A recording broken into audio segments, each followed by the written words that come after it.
өөрийнхөө хувьд бол одоо бас нэг өөртөө одоо эрүүл мэнд бие сэтгэлдээ бас жоохон өөрчлөлт гаргая гэсэн төлөвлөгөөтэй байна. Тэгээ бас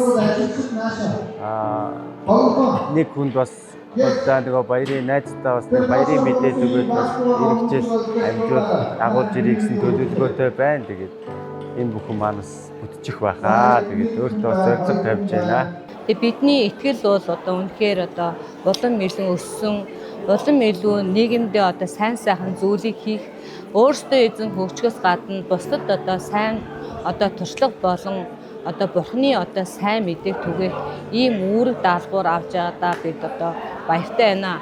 Хөгжлийн биштэй үнийг бити гадуурхаж байгаа. Бити гадуурхаж байгаа. Нэг хайрлж яваач тэгээд байна.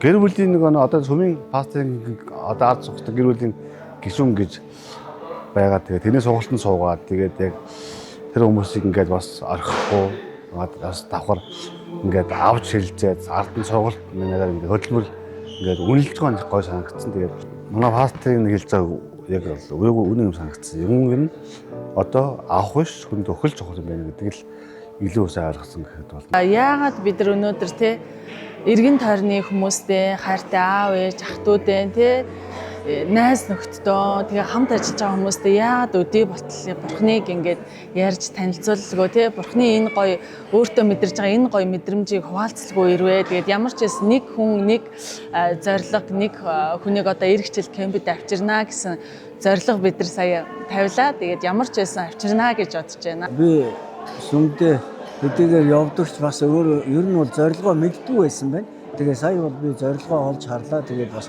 бусдад хүрэх ёстой юм байна. Бусдын төлөө залбирах ёстой юм байна. Тэгээ одоо нэг хүний төлөө нөгөө нэг хүний төлөө залбирна гэдэг байгаа. Тэрийг одоо би нэг хүнийг ямар ч байсан араасаа дагуулж ирэх ёстой байна гэдгийг ойлгож явлаа. Сургаалын авалтуудын хувьд бол би нэг зүйлийг аягүй сайн ойлгож авсан. Бид нар олон хүнд үйлчлэхдээ чухал ш. Яг нэг тоонд анхаарч яг тэр хүндээ хурж үйлчлэх хамгийн чухал гэдгийг ойлгосон. Яг тэр хүндээ аягүй чанартайгаар үйлчлэх. Тэгээ өнөөдөр жишээ нь нэг хүний нэр ингээд залбирлын юм дээр бичээдсэн. За дараагийн кампер яг би энэ хүнийг л авчрах хэрэгтэй байна гэдгийг амар зоригтой болоо буцаж байна. Би болохоор өөртөө бодсон сэтгэлдээ болохоор